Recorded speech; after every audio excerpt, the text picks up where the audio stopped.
Hours after Donald Trump baited North Korean leader Kim Jong-un with the size of his nuclear button, Pyongyang opened a border hotline with South Korea, effectively restoring a channel of direct dialogue.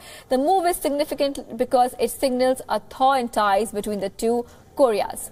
The reopening of the border hotline in the village of Panmunjom, which straddles the demilitarized zone, the world's most heavily guarded border, is the latest in a series of fast-paced events over the last 2 days. In his New Year's Day address, North Korean leader Kim Jong-un continued his nuclear threat against the Trump administration, saying he has the nuclear button on his desk and his missiles could strike any part of the United States. But at the same time, Kim Jong-un extended an olive branch to South Korea and proposed negotiations to erase military tensions. 미국 번터 전역이 우리의 핵 타격 사정권 안에 있으며 핵 단추가 내 사무실 책상 위에 항상 놓여 있다는 것. 이는 결코 위협이 아닌 현실임을 똑바로 알아야 합니다. 탄두들과 탄도로켓들을 대량 생산하여 실전 배치하는 사업에 박차를 가해 나가야 합니다. The very next day, South Korean President welcomed Kim's offer for talks and proposed that negotiations from both Koreas meet next week to discuss North Korea's participation in next month's Winter Olympics.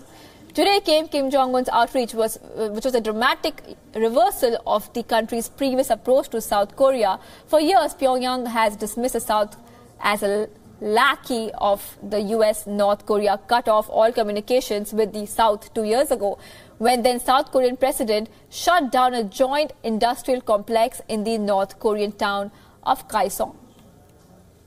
This sudden thaw between the two Koreas could complicate ties between South Korea and America. The strained relationship between the two allies has been playing out for months now. Moon Jae-in has been pushing for economic and diplomatic openings with the North, while Trump has worked hard to squeeze the North with increasing punishing sanctions. In the last 7 decades, the United States and South Korea have maintained close ties. Their troops have served side by side in Vietnam, Afghanistan and Iraq. Both countries agreed to a military alliance back in 1963. Roughly 29,000 American troops are currently stationed in South Korea.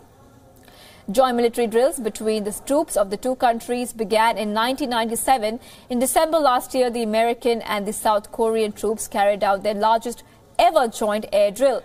It was called Vigilant Ace. It involved 230 aircrafts and tens of thousands of troops. American companies remain one of the leading suppliers of defense equipment to South Korean troops. They have even collaborated with companies from South Korea to boost defense manufacturing in the country. Recently, U.S. supplied missile defense systems were installed in South Korea to defend the country from any missile-based attacks from North Korea. Amid the nuke threat from the North, President Donald Trump agreed to sell South Korea arms worth billions of dollars, which presumably should boost trade of defense equipment between both the countries.